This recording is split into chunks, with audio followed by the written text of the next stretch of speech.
No, it's one of my friends.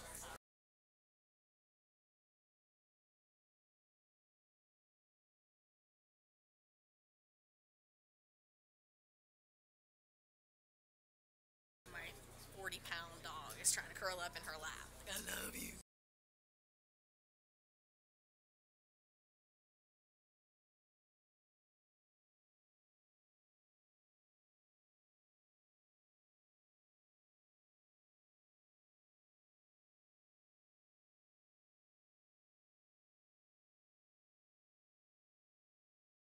All right, let's call to order the Board of Commissioners regular meeting for April 10th, 2018. At this time, would you please rise and join us in the Pledge of Allegiance?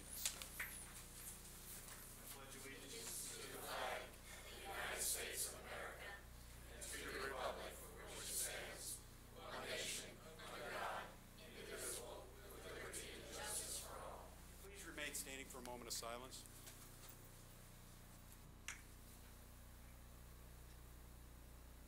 Thank you.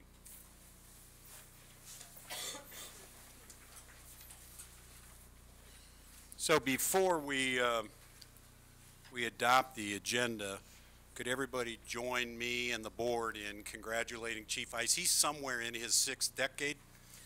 It's his birthday today, so if Chief, you want to come in and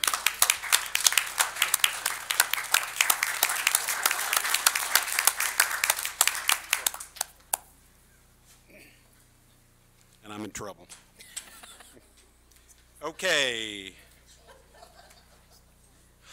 The agenda. So we have some changes. We had a technical glitch as we were releasing a few items, and so we could conform to state regulations. In this agenda, we have a motion to defer all matters related to the Grove Manor, including items F1, F2, and new business H1. Those will be handled at our next meeting on April 24th. We have to allow proper notice, and due to a technical glitch, we were concerned that we were not abiding by that, and so we pulled it and moved it out. So that's one part of the agenda. Commissioner Burrow, you would like to add something? Yes, I do. For quite a while, we have discussed the 3 remaining parking places on Kensington Drive near Moe's Southwest Grill, and we have asked to have them removed, and that will take an ordinance by this board. It has been explained that, as of today, we're wanted to get into a process where everybody would be notified, and it would probably take place at the next meeting. I'm going to ask that it be put on the agenda for tonight's meeting so that once the ordinance is adopted tonight, that those spaces can be removed. We may not have an immediate safety issue there, but we have an ongoing safety issue. So you'd like to add to the agenda the proposed ordinance of prohibiting parking on Right. Kensington Drive, and that would be added since new business item H1 has been removed and everything moves up, we would add that as new business item H4. Yes. Okay. So with those, any other changes to the agenda? I'll take a motion to adopt the agenda. So moved. All those in favor? Aye. Okay. Public comments pertaining to items on this agenda. Mr. Edwin Elam, 524 Miller Drive. You'd like to talk about street repairs. To the mayor of town of Waxhaw, to the mayor pro tem, to the commissioners, to town manager, to the town clerk, to the town attorney, and above all the citizens of Waxhaw. In looking at item number 4 here under new business, we can clearly look over many, many years past and realize that the streets need repair all over Waxhaw. We are not in disagreement for those that are on this report here tonight, but we would like to go on record of having us understand clearly the process in which you use to not only rank and where the streets that are on the east side get that same attention for the tax dollars that we all spend as well. Individuals who live on the east side, some have been there in their homesteads, have been paying taxes for 75 to 100 years on Washington Street. There's one house there that we know. And the infrastructure for what we look at for roads compared to other parts of our town, we know that this board did not make the challenges that exist in Waxhaw right now in transportation, roads, and any of the issues that you are dealing with, and we commend you for addressing those things. But time has gone too long for people who have paid taxes, when you add them up for 70 some odd years with the repairs that have taken place and those that have not taken place. We really need to clearly understand how that process works, and that the taxes that are paid by the citizens who are citizenry of that portion of our city is given the same due attention in that structure. If you look at the years past, we could have taken one street every 5 or 6 years and done it completely, but that has not been done either. We realize, again, it was not this board, but it is shameful for the thought process, for the neglect that actually has happened in the infrastructure when everybody pays the same taxes. It looks like we've collected them and we've sent them to every portion of every other part of our city and not really addressed where like taxes should be actually spent for all people.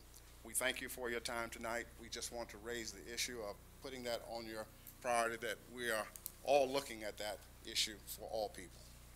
Thank you. Next up, consent agenda. I'll entertain a motion to adopt the consent agenda. So moved. So moved by Commissioner Westlake. All those in favor? Aye. Aye. Presentation. Dina?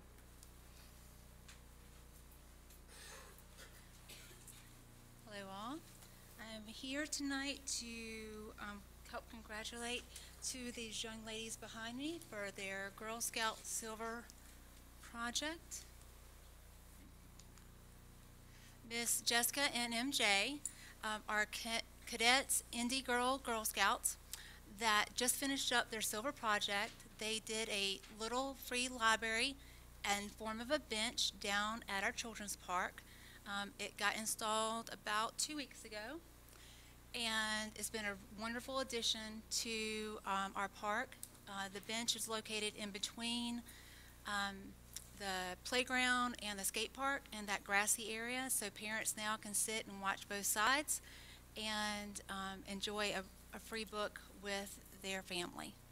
So I'd like to congratulate them on bringing a wonderful amenity to our park.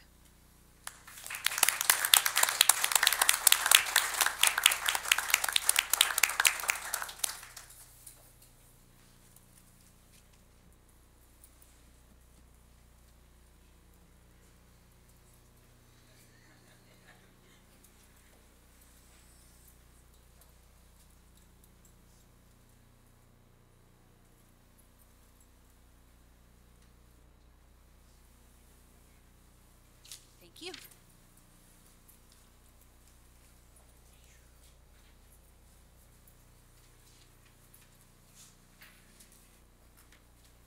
Okay, moving right along. Public hearing on Lindsay Meadows, conditional rezoning district request petition CD 006-6722-2017. I will entertain a motion to open the public hearing. So moved. All those in favor? Aye. Aye. Alex Beasting, welcome. First time in front of us. Yes. Glad to have you here. Good afternoon, everyone. So I'll be presenting on CD 006-722-2017, a conditional district rezoning request for Lindsay Meadows. AMH Development is requesting to rezone 17.381 acres as case CD 006-722-2017 from CU R4 to CD R4, which is conditional district single-family residential. The site is located on Kensington Drive and Waxhaw Marvin Road, and the subdivision called Lindsay Meadows is proposing 17 single-family dwelling units. This is an aerial of the site here outlined in blue. Kensington Drive runs along its northern boundary, and Waxhaw Marvin Road runs along the western boundary. The Quellen development is across Kensington Drive to the north, and Prescott is to the south. This is the zoning map. You can see here the site is CUR4. To the south is Prescott Zone CU R3 PRD, and to the north is Quellen Zone, the same as the property CU R4, and there are 2 Union County R40 properties to the east and the west. This is the future land use map. Colors in yellow are the X1 existing neighborhood, and orange is the G3 intended growth sector residential. This is the proposed preliminary plan for Lindsay Meadows. As you can see, the 17 lots are identified here, and they're all concentrated to the western portion of the property. The development is outside of the floodway, and sidewalks will be along both sides of those inner streets there. So a traffic impact analysis was not required, but road improvements are subject to NCDOT permits and town standards. Proposed development will leave 10.75 acres as open space, which is contains the floodplain and floodway of 12 Mile Creek. And the lot size is a standard minimum for R40 at 12,000 square feet. One entrance is proposed into the subdivision from Kensington Drive, which will include an enhanced left turn lane. Sidewalks will be installed on Waxhaw Marvin Road and on both sides of the interior roads. External sidewalks are proposed along only a portion of Kensington Drive due to safety and road concerns to the east, and I'll show a graphic illustrating that on the next slide. Road and utility designs are not final and will be reviewed during the construction document process. There were specific requirements placed on the original Millbridge development for intersection improvements at Kensington Drive and Waxhaw Marvin Road, but no specific requirements are being required for Lindsay Meadows at this time. So as I mentioned, this is the graphic, so it's the proposed plan that I showed a few slides earlier. And if you can see here, there's a red line that starts opposite of Morehouse Drive and continues to the east property boundary. And that is where sidewalks won't be installed, but instead we're requesting a payment in lieu. And that allows for the build out of the intersection, so that way we don't have to tear up sidewalk. We can place it once we know the way that those improvements look. And also because to the edge of that eastern property boundary, there's a bridge with narrow shoulders, so it poses a lot of pedestrian concerns by allowing sidewalks to reach that point. This is a conceptual drawing of the Kensington Drive and Waxhaw Marvin Road intersection improvements. I show this to one of the conditions later on is that the developer has revised and accommodated for this plan in their development, so that way the right-of-way that's necessary will not interfere with the development being proposed. So 62% of the property is designated as tree save or open space areas with no development allowed. Open and tree save areas will be owned and maintained by a homeowners association, and no improved recreation space is proposed. The site as it is heavily wooded. Many trees are proposed to be saved, and additional street and lot trees will be planted. These are the proposed elevations of single-family detached houses. There'll be a selection of 2-story homes with front or side-loaded garages, and conditions may be placed on the final elevations pursuant to Section 20 of our UDO. The subdivision will be subject to the requirements of the town's floodplain development, zoning permit, construction permit, erosion and sedimentation control regulations, and town removal permitting. Water and sewer connections are governed by the Union County Public Works, and an easement for sewer connection will be required. So staff recommends approval of the conditional district rezoning request to CD R4 with 4 suggested conditions. The development shall be designed in a manner that allows for the full intersection build-out of Kensington Drive and Waxhaw Marvin Road as depicted on the interim design 2, which is the conceptual drawing I showed a few slides prior. With approval of the Waxhaw Board of Commissioners, the petitioner shall make payment in lieu of required sidewalks and street trees on Kensington Drive across the intersection of Morehouse Drive to the eastern property boundary. And again, that was the graphic with the red line on the previous slides. Add a sidewalk from western cul-de-sac within the development to the planned sidewalk on Waxhaw Marvin Road, and specify building elements or materials for the proposed building elevations for Lindsay Meadows. At the March 19th Planning Board meeting, they voted 5-2 to send a favorable recommendation to the Board of Commissioners with the 4 stated conditions I just outlined. The dissenting board members expressed concern about the traffic on Kensington Drive and future construction in the area, the Waxhaw Marvin corridor plan being incomplete, and outstanding questions about the priority wildlife habitat map. A favorable motion was made for the reasonableness and consistency statement. So the requested action tonight is a motion to approve with staff recommended conditions, as well as the reasonableness and consistency statement, and those are both up on the slide and included in your packet. That's it. Just to be clear, this is a public hearing. We're not taking action tonight, Oh, yeah, this is for future. Yep. Yeah. just to be clear. Does the applicant wish to speak? Okay. Questions from the board? I have several. If I would Start start. left to right. I know that the town ordinance has a 125 unit trigger before a traffic impact analysis is required. And I know I was brand new to the board when we voted on that, and I have since regretted it. When we looked at this originally, when we had all three projects pending, it added up pretty close to 125. So I'm going to ask as we can reconsider that ordinance in the future, but that has nothing to do with it right now.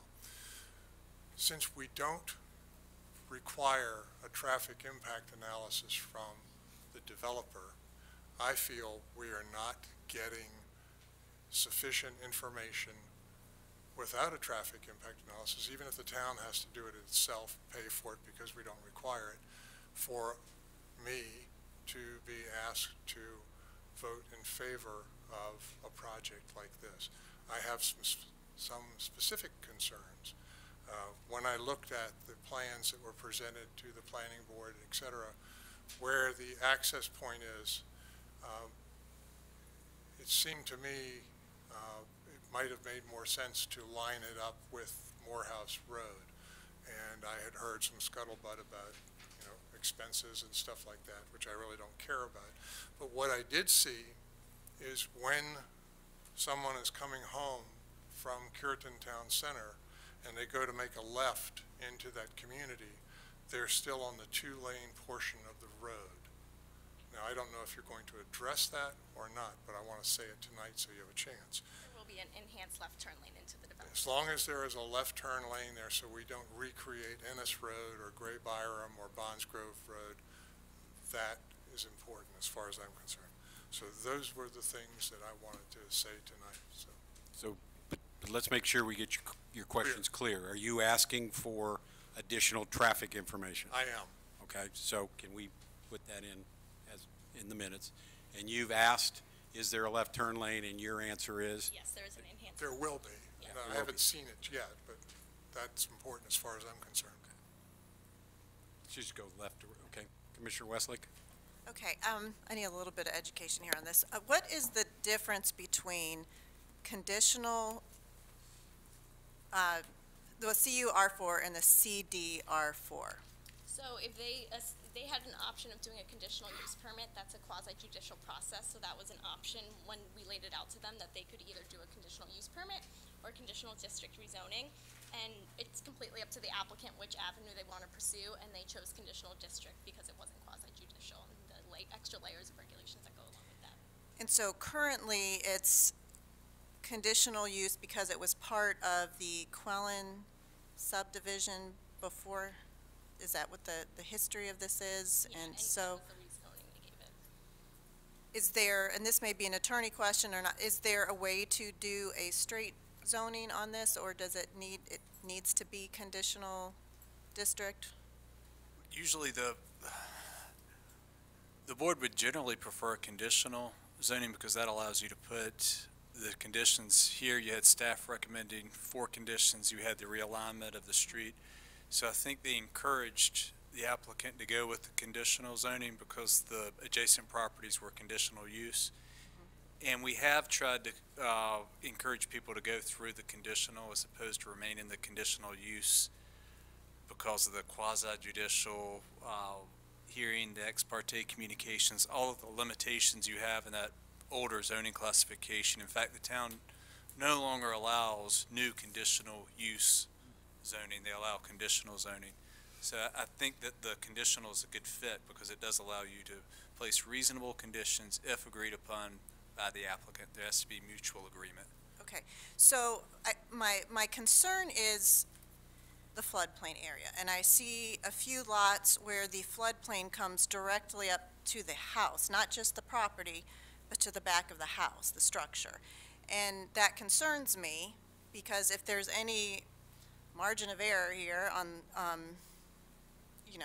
the structure could be in the floodplain. So I'm questioning is it appropriate even, is this constructible? Is it appropriate to build homes in this area? That's, so, So, To you. first of all, they'd have to do floodplain permitting after the like with the construction documents, so that will absolutely be addressed at that point about the development. From what I understand, the engineers have decided that it is constructible based on the way that they've engineered it and laid it out with regard to the floodplain and the topography on the site. Let's see. I also spoke with U.S. Fish and Wildlife and did coordination, and the development is outside of the floodplain in a way that maintains a suitable habitat there, so it won't impact any species in the 12-mile creek. So when one of the board members mentioned the wildlife habitat map, that's what you're referencing, that? Yes, I followed up with Fish and Wildlife as well as the North Carolina Natural Heritage Program, and there are no regulatory requirements for development that falls within priority wildlife habitat areas. It's just identifies valuable habitat, and with the 62% being reserved as open space, as well as development being outside of that floodway, they were confident that it would not really affect the species there. Okay, and just one other question regarding the entrance onto Kensington. Was it explored to move the entrance onto Waxhaw Marvin Road? There was an option to do so, but it did not comply with NCDOT standards, so they couldn't squeeze that in. That's all I have right now. okay. Commissioner Lee? Same questions. Commissioner Burns? Mayor Pro Tem? With regard to the entrance, again, that's on Kensington Road, can that entrance be moved down to be closer to where the opening to Quillen is? What is that, Morehouse Road Drive? That was one of the original concepts, but once they engineered it, they figured with the topography, it wasn't possible to adhere to NCDOT standards and the topography on the site. Okay, now with the traffic and everything on Kensington Drive and where that entrance is that that can be a safety concern as well for people coming in and exiting out because of how it is located? And wouldn't it then be safer for it to be closer to where the Quillen entrance is as opposed to where it's proposed to be now? NCDOT approved the location based on safety concerns, and the enhanced left turn lane should allow the stacking to occur on Kensington Drive with traffic. Now, with the enhanced left turn lane that you're talking about, now, isn't that going to, Kensington Road is already backed up with traffic. Now, is that going to have a further impact on the traffic to now put a left turn lane in there to cause more traffic problems than there are already on Kensington? It would stop the people turning left from backing up the rest of the traffic. They'd be able to move off the main roadway and allow traffic to continue through the intersection.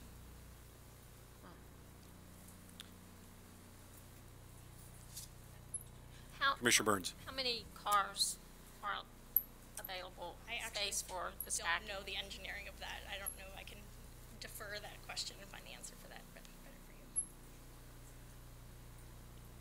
So, my question or request would be, given as much design that is going on around there, I think it would be beneficial for all of us to see just exactly what went into the location of that, how that was engineered. Not that we're engineers, but just to see from a future state standpoint, 2 years from now, and all that work's done, how does that really look? What is the impact? How does it impact left, right, certain times of the day when you got the Kensington and Cuthbertson Trail and high use, et cetera? I think that would be a request, that if we could walk us through that at the next meeting. Okay. Any other questions? Yes, clarification on the sidewalks. So they're requesting not to extend the sidewalks on Kensington for safety reasons, and then That was our request, correct? Yes. Yeah, that was our request. our request, okay, so Waxhaw Marvin, they are doing the sidewalks on there?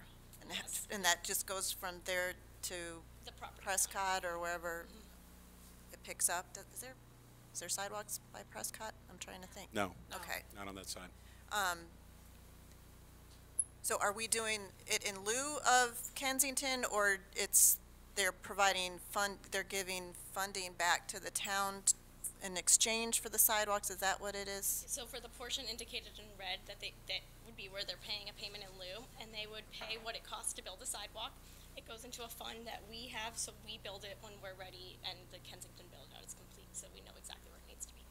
So our future plans are to have a sidewalk along Kensington? Along the portion that is there, yeah. So it's just not going to be built when they put in, but it's just for future, okay, Avoid tearing it out and putting it back in later. right, okay. Additional clarification question. They are also committing to the right-of-way, depending upon the outcome of the Waxhaw Marvin corridor study as well? Yes, I can go back to the graphic. Let's see. So right now, this is a concept plan, but the area in red would encroach upon that property, and they have aligned their lots in a way that don't encroach in that red, so that way when the build-out occurs, it's not in there. But down this way as well, because we don't know the outcome of the study yet? I believe that should be a safe area in terms of the waterway, yeah. You noted as well that there are no specific road requirements for this development? Why is that? What? Because there's only 17 lots, so they weren't required to do a traffic impact analysis and roadway improvements. Okay, but we've requested one now. It's going to be done. Is that what's happening? Commissioner? No, we have a request for additional traffic data that went into the analysis, how staff comes up with that. That's on us Yeah, to develop that. My request is equal to a traffic impact analysis. I just think that we set the bar too low. I'm dissatisfied with what I participated in, and I'd like to, as we move forward, to revisit that. But for the moment, I don't want to have to make a decision without having that kind of information available to me to make a correct decision on this. Okay, So basically what you're asking for is we're directing the town manager to do a traffic impact analysis That is for correct. this as part of, that's not on the developer. no, not on the developer. That's Do you want to weigh in on this, Greg? Yeah, I think we need to understand what the expectations are, because if we follow a traffic impact analysis study, then the expectation is going to be that the developer could implement that, and whether the correct number is 125 or 85 or 95 lots that trigger that study and those requirements, there is a threshold where projects have to have some clarity going into the land development process to know whether they're going to incur those costs for off-site improvements. So I guess the question then becomes a legal question: is if we have data and we have information that seems to suggest there are needs for off-site improvements, what is then the mechanism for including those as conditions? And so the expectation is if we have a study, at some point it's tripped an off-site need, and so just asking for some clarity as to what we're expecting at the end as far as a product. Chaplain, did you want to say something? Yeah, and I had some too. Go ahead, Chaplain, you first, and then we'll come back. One, I also want to look at the timeframes that we're talking about, and if there is going to be this type of direction, it would need to be an affirmative vote of the board, because right now we have a public hearing scheduled for a decision based upon the existing rules in place. That would be a modification thereof, and you'd have to send this back, and I want to know how long we're talking about to get this type of information and what type of information. I do realize it's 17 lots, so it shouldn't be as extensive for 170 lots, but that's way beyond my lack of engineering mind, so I want to get input on what we're talking about. Dennis? Yeah, I think I have more clarification questions. I mean, so I think part of what Chaplain just described maybe answered that question. Is this a broader directive outside of this particular site that we're talking about? That's kind of one question for me. Another, just maybe clarification, I think the thresholds for a traffic study, I think, are 3 in our current ordinance, and so that's 1,000 trips per day. There's another kind of trigger or threshold, and that's 100 peak hour trips in either the AM or PM peak. And so roughly a 100 unit or 100 lot single family subdivision would be your threshold to kind of keep in your mind of what triggers or trips those two thresholds that I mentioned. And then there's a third one that there's some subjectivity that's given around if you know, we feel like there's some sort of reason we would want to go down the path of making a requirement for sites that don't meet that threshold, we certainly could. So one, a 17 lot subdivision is fairly small considering kind of how our ordinance is set up, and I would also offer that our ordinance, our TIA ordinance, that is what I'm referencing, it's pretty strict. We have a significantly lower threshold before we require a traffic study than NCDOT does. So I think it's really viewed as a pretty strict document. That said, I need some clarity on what type of information are we looking to see out of any sort of traffic work with this particular subdivision, because I'm not really clear what we're looking for. So I need that feedback before we can really go back and provide any sort of, I think, a product that's usable or helpful. Let me cut to the chase. When I look at this, I am concerned that because we did not do a traffic impact analysis, there may be road work or road changes, especially at this particular intersection, which is very heavily used now and will be modified in the future, that we here in Waxhaw end up subsidizing a 17-unit subdivision because we didn't do a TIA. So I don't want the taxpayers of Waxhaw to be paying for any improvements to this intersection because of the 17 units. Can you assure me that we will not? So hang on a second. Legally, can we put a new requirement on a development like this like this? There's an existing set of rules, they come through, and now we're asking for a new set of rules. If we're going to go in detail about this, we had to go into closed session. Okay. You do have provisions in your existing ordinance to request traffic studies and conditions. Are you advising us to go into closed session? Yes. If you want to hear about this further, and I don't know how, I understand how one or two commissioners feel. I don't know how the rest of the board feels. Everybody want to hear about this? It would be a motion to go into closed session to receive the public hearing. Yes. Recess the public hearing and go into closed session. Take a motion to recess the public hearing. So moved. All those in favor? Aye. Entertain a motion to go into closed session So moved. To receive legal advice. to receive legal advice. All those in favor?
could you explain to everybody just exactly what the developer has agreed to? Sure.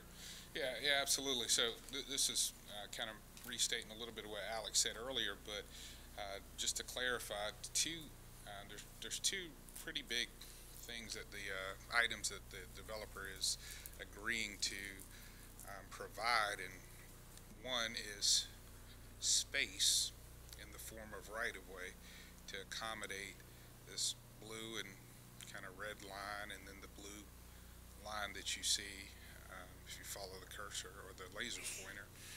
And so that space is space for the town at a later date to come back and add additional laneage to build out that intersection to accommodate our future intersection needs, but we would have the right-of-way in place being donated by the developer, so we would not have to at a later date come back and purchase that right-of-way. So that is that's one item that they've agreed to accommodate that's significant. And that was based upon the design done by Kimley Horn So back in 2016? Yeah, late 2015, maybe early 2016, Kimley Horn, the design consultant, traffic consultant that we use here at the town, they assessed several different intersections across town and came up with some recommendations about the future build out of those intersections. This concept that you see right now on the screen is their recommended build out for the Waxhaw Marvin Road Kensington Drive intersection. And so essentially what we've been doing is working with the developer to get space to accommodate the future build out. So again, we would have to go and acquire that right away using town funds. Also, I think Alex mentioned, and I don't know if we have a different drawing, but I'll kind of go off this one. She mentioned that the developer would be putting in an enhanced turn lane. So essentially what the developer would be doing is extending the existing left turn lane to allow for storage for left turns into the development. And that extended storage or enhanced turn lane keeps the west and east bound flows of traffic free from a car or cars waiting to turn left into the development and hanging out in the travel lane. So those are kind of two significant items that the developer has agreed to in terms of conditional requests. And those are things that you would typically get out of a traffic impact analysis? Those are some of the things that TIA would inform us, of. So. Okay, other questions? And it's not possible to have that entrance move further down? What's your request for that entrance to be moved? So I think there's... Because you're right here at the light, so people turning or people coming up from Kensington where that entrance is, and then you've got the other entrance over there to Quellen. So... So what was the engineering of that? Why don't you explain that? Topography was the driving issue of why that was a problem. I think that, I don't know if the applicant is here, but you can certainly hear directly from the applicant about some of that as well. I don't know if you want me to, but I can certainly kind of talk about an access point there as well, if you think that's appropriate. I know that came up a little bit earlier about why isn't one on Waxhaw Marvin. I would love to hear more about that, because we've talked before about how difficult neighborhoods with one entrance exit are. Yeah, so the Waxhaw Marvin kind of proposed access point, there's kind of some issues with sight distance. This is on the inside of a curve, and so if you're driving northbound on Waxhaw Marvin Road, you have a limited ability to see a vehicle pulling out of that proposed access point, and vice versa. If you're pulling out, that's challenging. The inside of that curve actually carries through the intersection as well, so looking northbound or looking right coming out of this any proposed access point would also propose some challenges from a sight distance perspective. And so given the speed of that road and the volume on the road, that just was not an access point that NCDOT certainly felt comfortable with, and we had our own reservations about it. these homes right here, this is like where the bridge and the creek and the water would be. So there's not going to be an issue with these homes backing up to how close that water is, because on a heavy rain, if it's really pouring, there's an overflow So, to the main road. so any other lots that get permitted would have to comply with the floodplain permitting regulations, and so that would be our response to kind of how we would address that, is to ensure that they comply with our local requirements around floodplain regulations. I want to go back to the stacking, the space for stacking. Sure.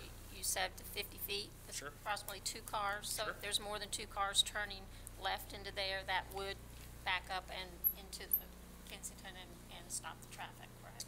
So, yeah, more than 2 cars at a time, there could certainly be a challenge. One thing that I want to point out is, and we can certainly work with the applicant on this, we would love to leave the ability for folks to make a left turn lane into Quellen as well, all right? So, anything we take from one storage or give to one storage, rather, we're taking from the other, so we have to kind of find a balance with what's the appropriate amount of storage for those left turn lanes.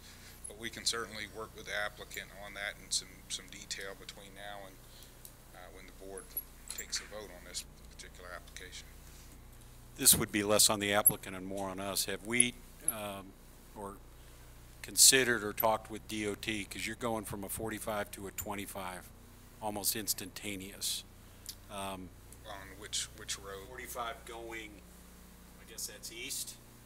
You're going 45 through the intersection. You don't see the 25 until you're almost on that driveway. Yeah, I mean, are you thinking maybe some advance warning signs? Yeah. We can certainly talk to them about that, to give some advance notification on the Kensington portion west of Waxhaw Marvin. Are there any other questions? We have no one signed up to speak on this at this point, so if no other questions, I'll entertain a motion to close the public hearing. May I say one thing first? Having heard the explanation, I no longer am requesting a TIA be done. Okay. Okay? Very good, thank you. Any others? I'll entertain a motion to close the public hearing. So moved. All those in favor? Aye. Okay. Not to be outdone, now let's talk about Lindsay Meadows' major subdivision petition. And go turn into that now. Alex Beesting, you're up. So this is case SUB 006-723, 2017, a preliminary subdivision for Lindsay Meadows. A lot of the information you'll hear is redundant, but they're separate. So a conditional district rezoning, we can impose conditions, but for a subdivision, we cannot. So that's the difference of this case here. And just a point of clarity, this is information only tonight. We're not making any decision. Yes. So again, AMH is requesting to rezone 17.31 acres from CUR4 to CDR4. It's at the Kensington Drive intersection with Waxhaw Marvin Road, and it's a 17 single-family dwelling unit subdivision. This is the subdivision plan. As you can see, the 17 single-family lots here, and we've seen this in the conditional district rezoning. Staff recommends approval of the proposed Lindsay Meadows subdivision. Lindsay Meadows is consistent with UDO requirements, the 2016 Comprehensive Plan Policy Bridge document, the future land use map designation of X1 existing neighborhood, and the surrounding zoning uses. The proposed subdivision is compatible with the future land use and planning goals of the town of Waxhaw, and the request is reasonable and in the public interest. Further, as a condition of the associated conditional zoning request, the applicant has agreed to accommodate future intersection build-out as conceptually depicted. At the March 19th, 2018 Planning Board, the board voted 5-2 to send a favorable recommendation to the Board of Commissioners on SUB 006-723, 2017. The dissenting board members expressed similar concerns to the issues raised during the conditional district rezoning request. And the requested action would be a motion to approve or deny the petition as presented, which will be done at the future. So that can be voted on today, right? No, yeah. Okay, questions? Been answered.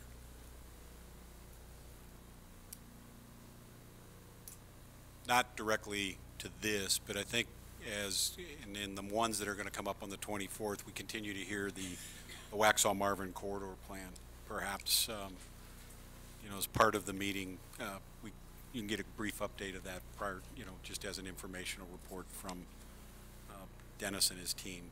I know you're ready to kick it off and all that, but I think we need context for that as well, because it seems to come up a lot. If there are no questions, thank you very much. Thank you for your time. And welcome aboard. Next item up, Lisa White, selection of audit firm.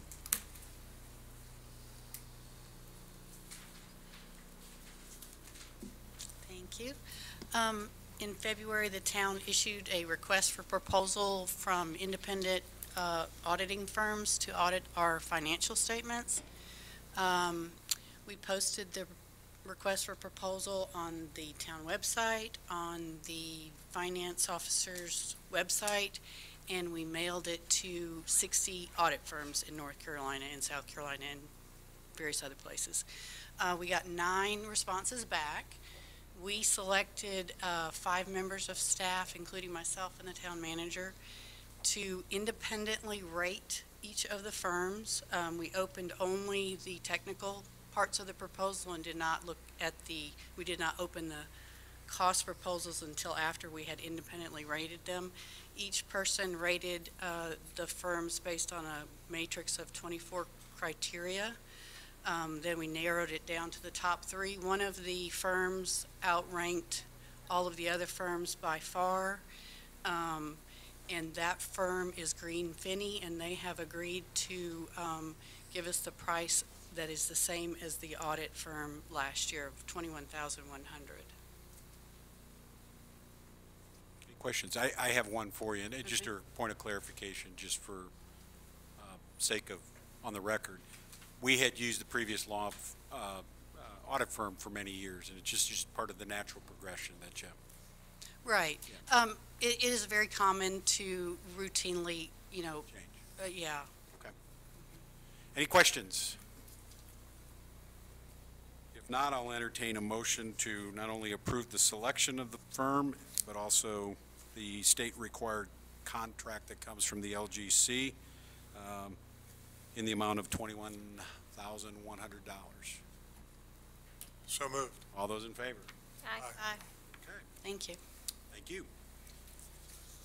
Approval of the spring 2018 resurfacing contract.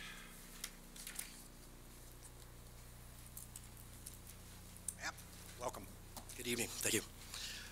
Just a quick overview for the purposes of information on back in July of 2016, we completed a comprehensive pavement analysis of all the streets in the town.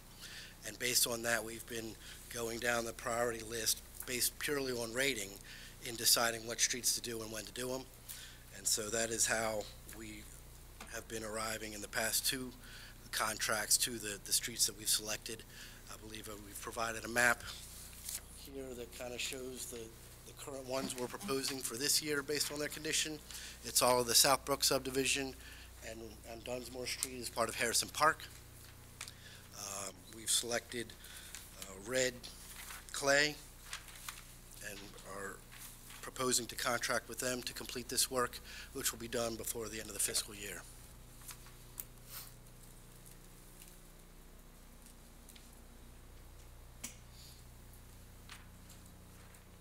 Comments? Questions? Motions? No emotions, just motion. Okay, no emotion. I would make go ahead. Sorry. Well, I just Question? want to ask the question that one of our residents asked, how are the streets ranked, just so that we can put that out. Just purely on condition. So basically, all the types of distresses that they exhibit have been viewed in the field and prioritized, they're kind of percentage-based, if you will, to try and get a number. If you had to look at the whole street, what does that number make the street look like? And so everything is prioritized according to a rating. And so the low numbers are the poorest streets. Those go to the top of the priority list. The higher numbers are typically the more recently created streets, and ideally they don't suffer as much fatigue or their life cycle is still got plenty in them, so we won't hit those for some time. So basically, at the beginning of the budget year, or actually planning for budget, you reevaluate, you went through an engineering process, evaluated all the streets that we own, that are on the Powell bill, that we sign off and get funding for, and then you prioritize those, correct? Right. Well, the study was done, and it's done at one point in time because we couldn't do it every year. But basically, once we cross those top, whatever we did the first year, cross those off the list because they've now gone to a higher rating since we've repaired them. Then we go further down. So there's a change over time, but generally it stays. We take a one snapshot picture of it. And so as far as then we look at the budget numbers, what's available in Powell bill, and decide how many can we do. We have to get estimates on what they're going to cost, and those numbers change over years, but we try and keep those up as we move forward. And part of the difficulty being a small town, even though we are growing, it's hard to get bids on blacktop. Yeah, and when the economy is high like it is, it's very difficult. Next year we'll probably move toward having a larger contract ahead of time, try and give more time to take in, when you're trying to get selective bids, that complicates the process and draws the time out. But it also has advantages on the back end as well. And correct me if I'm wrong, isn't the list out on the website? In this format, I'm not sure. We had to make a last-second scratch because one street was particularly cost prohibitive in this year. Okay. So we've moved it to next year. But in general, the list is out there, the public record. Right, correct. Yeah, okay. All right, any other questions? Motion? I'll make the motion to authorize the town manager to execute a street resurfacing contract with Red Clay Industries Incorporated in the amount of $284,488.50. A motion on the table. Any other questions? All those in favor? Aye. Aye. Thank you. Thank you, Matt. Okay, and the additional item, H4, which is to add the proposed ordinance prohibiting parking on Kensington Drive, which all of us were emailed this morning. We do not have a copy here other than on your email. So, open it up.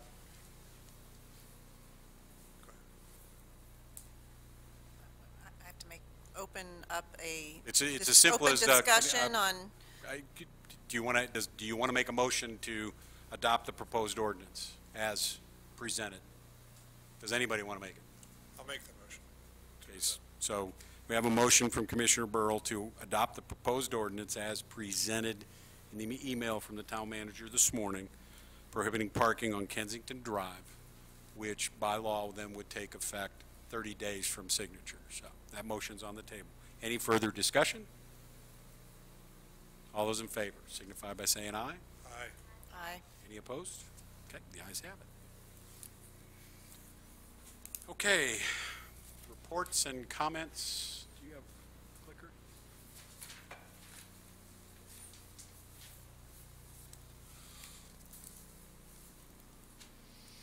Is Matt ready?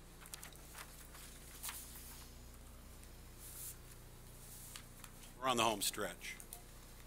There we go.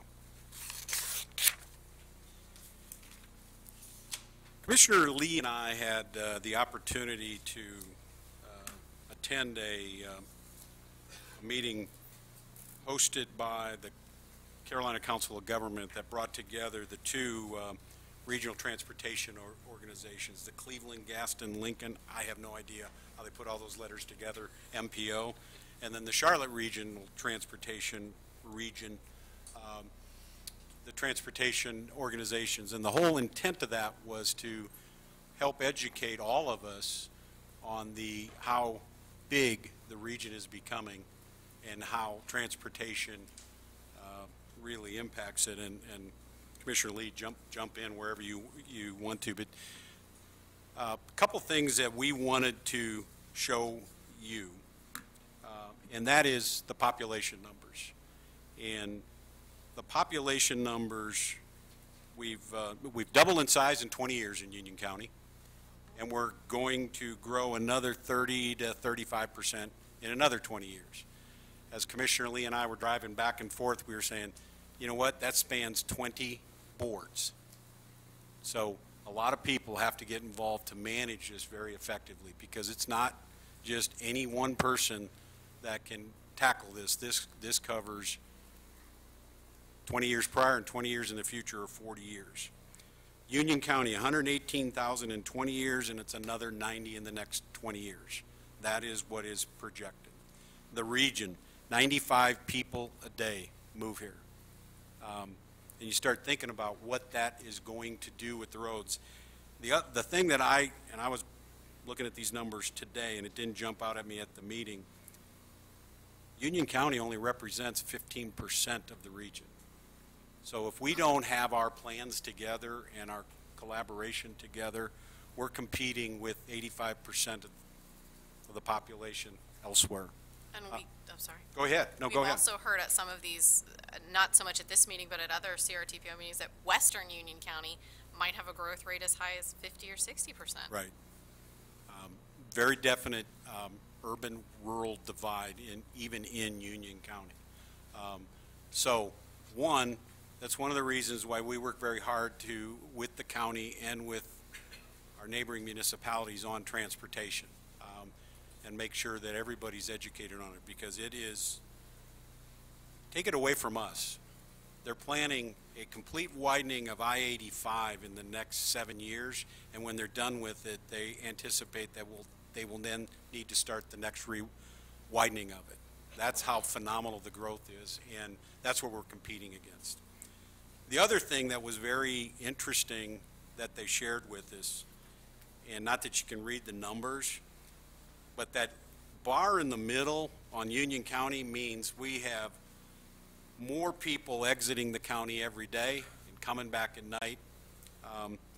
And ours is the direct opposite, obviously, of Charlotte. But we got about 67,000 cars leaving a day, leaving Union County to go into Mecklenburg County. That's going to jump to about 100K in 20 years. So as quick as we get 16 done and the improvements along the way, there's always going to be more challenges along, as well. One of the things that they're really hoping is that the Monroe bypass, which will take most of the freight traffic and enable it to get to Wilmington and get off of 74, they're hoping that that helps Union County. But again, we are the fastest growing region in the state, and our biggest weakness is transportation.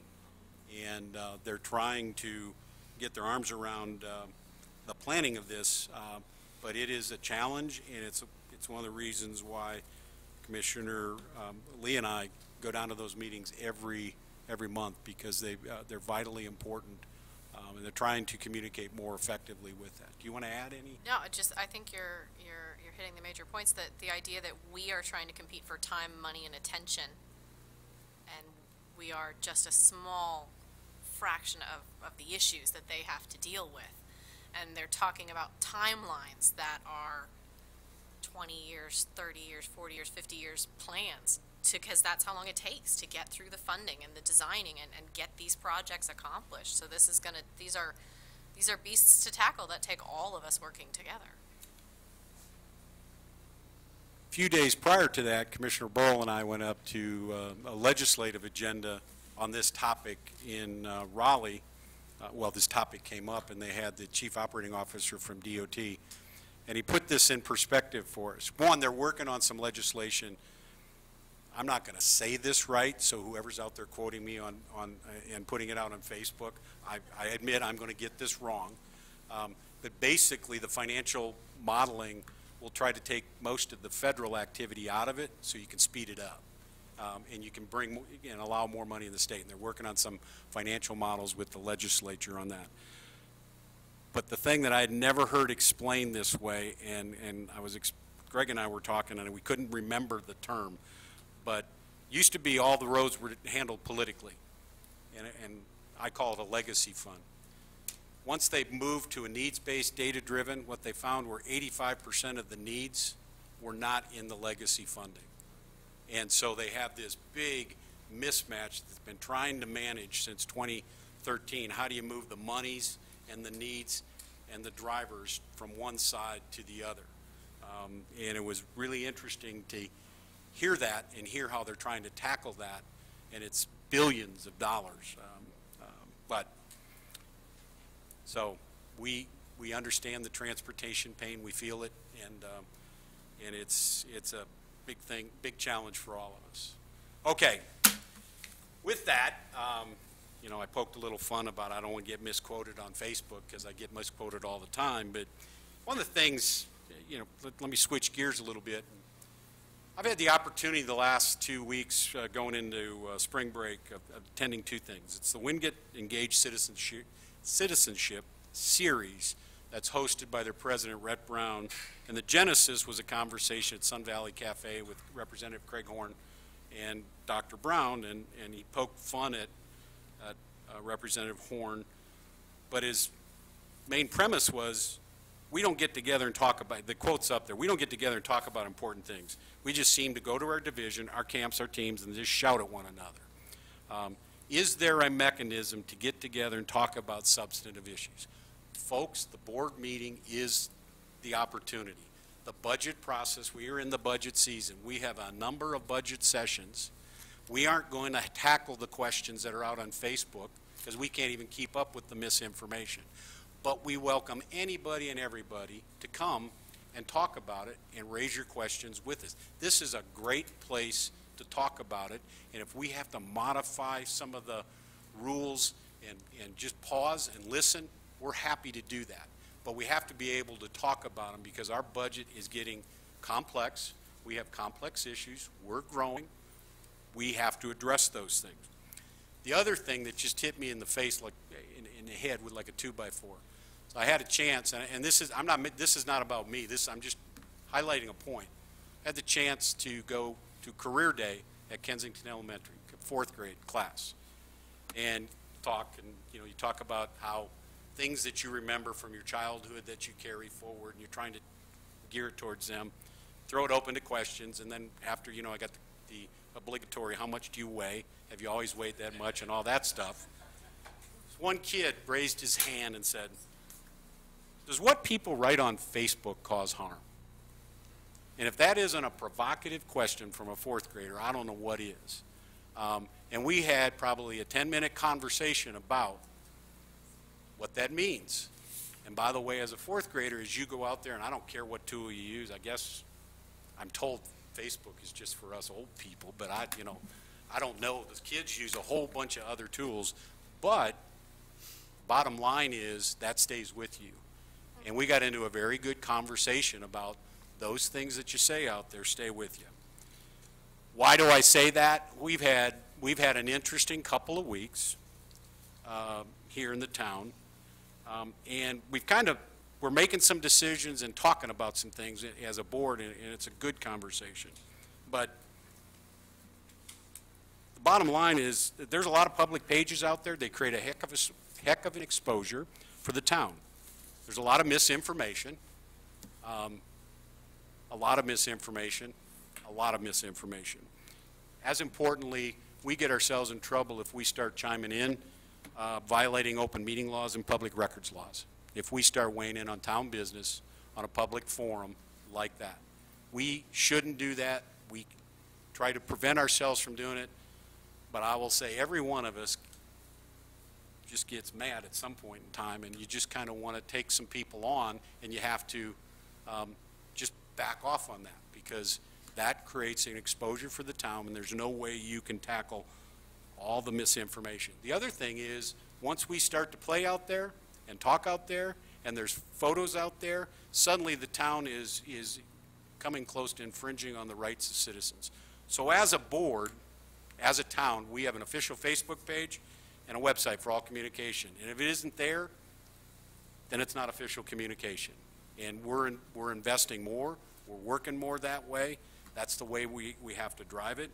As a board, we met individually yesterday and we're working through a draft. What are some of the social media things that we need to consider as elected officials?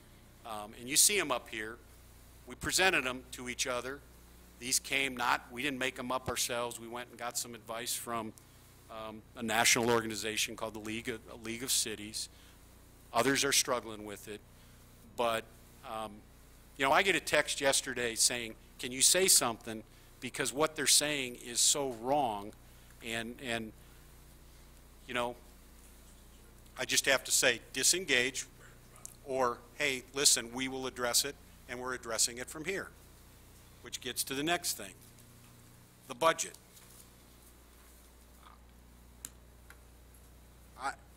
I've been involved in a lot of budgets in the private sector, and now this is number 4 or 5 for the town. You start with the biggest wish list you can ever have. You will always have a gap. So on March 27th, at 1 hour and 27 minutes, Greg said there was a gap, and 30 seconds later, I said, yep, I'm a little bit uncomfortable that you think there's a gap. And we're getting chastised for kind of kidding about that. Heck, there's always a gap when you start. We haven't even started the process, and there's a gap. You ought to see our budget when my wife comes in with her wish list in January. You have to pull back. We used to always come in at 25% higher at work.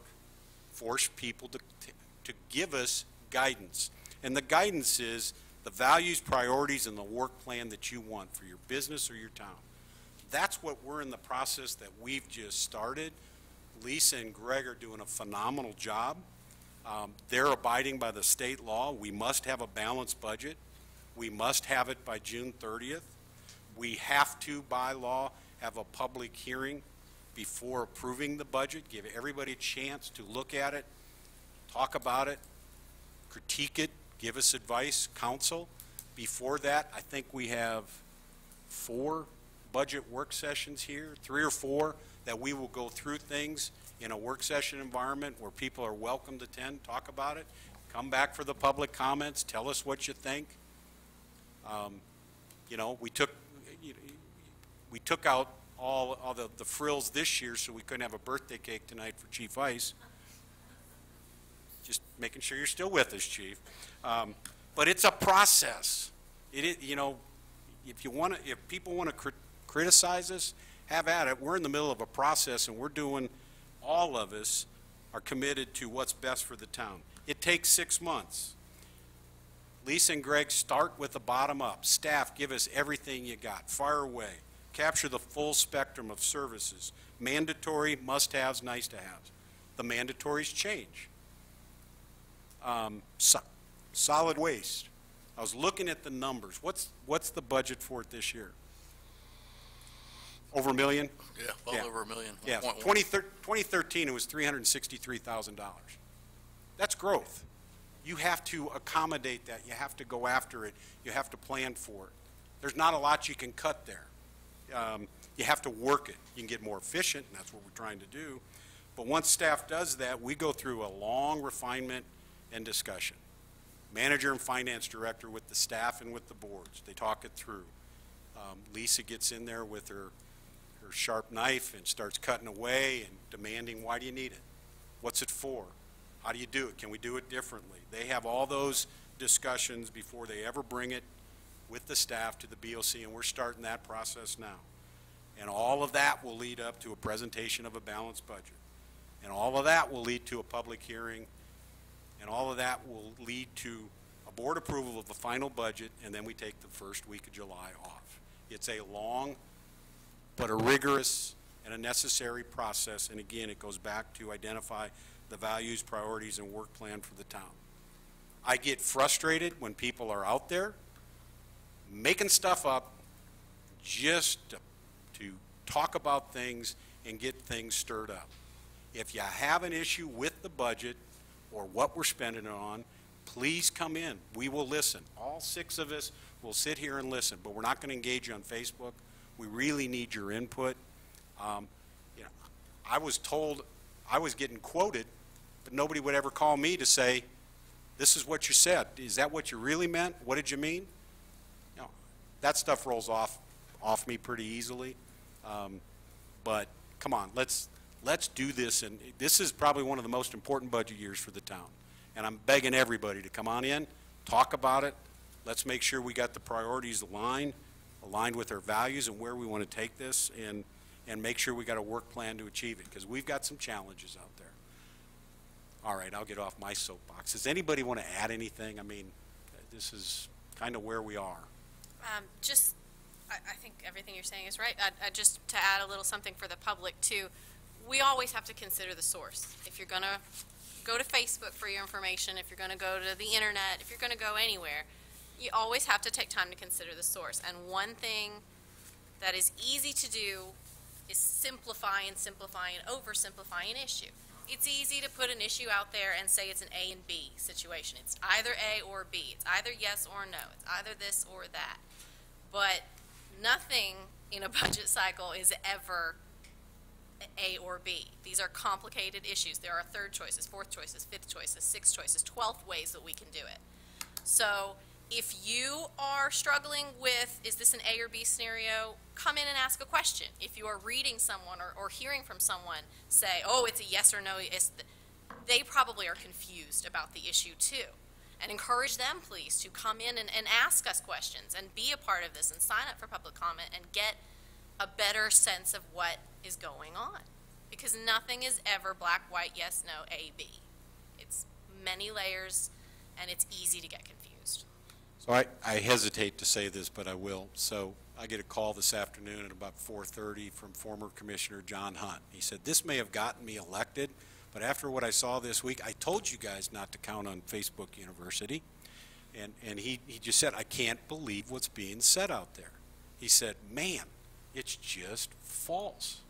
And this is somebody that put up a good campaign, wanted to be here again, and didn't win, but he felt for everybody up here. And he just said that it's just misinformation. And he said, and he encouraged me to ask people to come and be a part of this. So, do you guys want to say anything else? I mean, I do. okay. Good. Back to the Facebook issue, there's a lot of garbage out there, and you guys know that. Everybody listening, everybody in this audience that's been here before, it's just garbage. There's some truth, but there's a lot of stuff out there. For one thing, when we're talking about the budget and the money, is that we're taking money under the table. I can guarantee you, if I'm taking money under the table, I wouldn't be sitting right here tonight. I'd be in Hawaii or somewhere. So those kind of comments are just really insulting. They're embarrassing that any citizen would put that out in public, that any of us commissioners on this board, last board, or any board would take money under the table. Really? Stop it. And I go back to the fourth grader. Does what people write on Facebook cause harm? And you know what? It may not cause harm to me or any of my fellow board members, but boy, it hurts families, and it hurts the kids as they're in school, if you have kids. And I had a couple of them in that room say, I'm embarrassed by what my mom and dad write. Think about that. I mean, that's... Anyway, I got off my soapbox, I'm back on. Well, do you want to say something or anything? Or Just briefly, I was just going to say, I'm not a Facebook person or an online person. Anyone who knows me knows I will not be on there. But what I have heard, as we've all said, it's not true. We sit here before you to represent you to the best of our ability, to do the work that is at hand, to try and do what we see you need for the town of Waxhaw. We're not lining our pockets. We're not getting paid under the table. We are not getting rich off of anything that we do, but we do this because we care and we love the town of Waxhaw.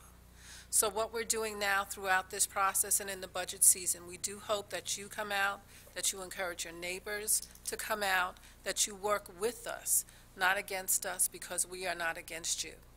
So we are trying our best and doing our best for all of you. and that means everybody who is in the town of Waxhaw. Let me give you an example of how this can be very powerful. So I had somebody come up to me today and say, why in the heck do you got 4 white trucks parked over by Town Hall? Do you realize that we're averaging 30 to 40 homes per month that come in and ask for permits? How do you expect our inspectors to get to these homes? They're out there 7, 8, 9 hours a day. They have to get there. That's how their trucks use. Oh, I didn't know that. Question asked and solved. They just didn't understand it. The only time they were on 16 was after 6 o'clock, so they saw the trucks parked there, and they thought we just had a fleet. You know, and that's okay. You know what? Those are great questions to get out there. Well, how do you top that, town manager? Board reports. Can I make one public Yes. service announcement? We're just back from spring break, since we're talking Facebook. Teenagers, you just got back from spring break, you've got college applications coming, delete whatever you just put on Facebook. Your college will look, your future bosses will look, delete it. Do any of you have additional board comments that you want to make at this time? Okay. I just have a couple slides, but they're not going to be that lengthy. A couple of events that we have coming up. We have the continuing senior coffee hour, which the next one comes up on May 3rd, and it is at the McDonald House from 10 to 12. You do really need to reserve your spot, though. These are so successful and popular right now that if you just show up at the door thinking you're going to get a spot, you may not. So the box that's over on the left-hand side, it's got the town number and extension 258. Call it, reserve a spot.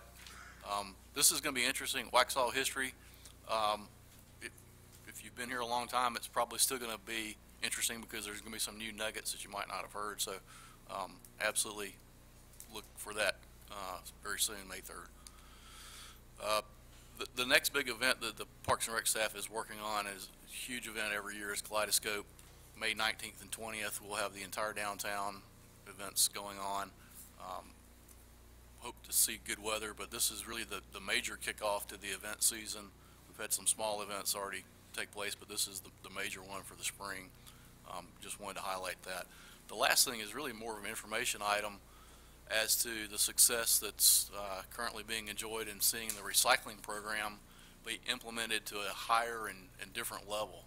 And so as everybody is aware, recycling process has actually changed, and we now have 96-gallon containers that are collected every 2 weeks versus an 18-gallon container that was collected every week. A frequent request was for a larger container because those who recycle had additional recycling materials that could not fit in an 18-gallon tub and might blow down the street because there was not a lid on the tub. The new containers, as everyone is aware, have lids, and so the capacity of 18 gallons versus 96 gallons, you can do the math there. We're really seeing the recycling stream increase. With a short period of time, just the first month, we've seen what was 25% get up to 31% of the total waste collected going into the recycling stream. I suspect that number will continue to increase as we educate the public about the single stream process. So there are fewer items that are excluded from the recycling process. Absolutely the ones that have always been excluded, like batteries and lead paint and toxic materials, do not put those in there. But cardboard, some things that sometimes you had to use a little discretion on. Single stream allows more things to be recycled. If you have any questions on that, check the website. And then there was a handout that went out with the program. But we do think that this is addressing a need that Public Services heard repeatedly, which is we need a larger container and a better container with a lid on it. And so the response occurred really in February, March. Is going well. We're getting a lot of positive feedback, almost no negative feedback other than, sometimes where do I store my extra can? So other than that, it's been very successful, a lot of good public comment and feedback. Very good. Any questions? Well, we're now into public comments, and so why don't you come on up and come on up. No, come on up, introduce yourself, because most people don't know who you are. So come on. That's my secret. Our first, we're into the public comments now. I'm We Richard have- Marzak. I live here for now 11 years. I'm a northerner from Brooklyn, New York, and I've been involved in this kind of setting in my positions in the Knights of Columbus and other high-level sorts. But the one thing I noticed in your comments was you had all the good facts, but you didn't tell them about the important one. It's a different color. And that's important to a lot of people, because now I can walk outside and say, oh, it's coming today. And so that's my comments, and I want to congratulate the board on a wonderful presentation. Thank you. Candace, to finish? Good evening, everybody. My name is Candace DeFinis. I live at 8313 Willow Branch Drive, proudly one of Richard's neighbors. Tonight, my comments go to town staff. As a member of the inaugural class of Waxhaw 101, I just want to share with the town staff how grateful I am for the opportunity to have been working through this program, how informational and how diverse the program has been, and I would encourage any resident of Waxhaw to attend this program, this 8-week program that the town is putting on, because it does allow a lot of the questions that you have to be answered from Parks and Recreation, Public Works, the police department, the fire department, the finance team, the development department, and our clerk's department to answer your questions, to put on a presentation. It has been extremely, extremely informative, and I just wanted to extend my gratitude, and I'm looking forward for the final 2 classes. Did you miss the bus trip? I did. Thank you. Thank you. All right, that's it. I'll entertain a motion to adjourn. So moved. All those in favor? Aye.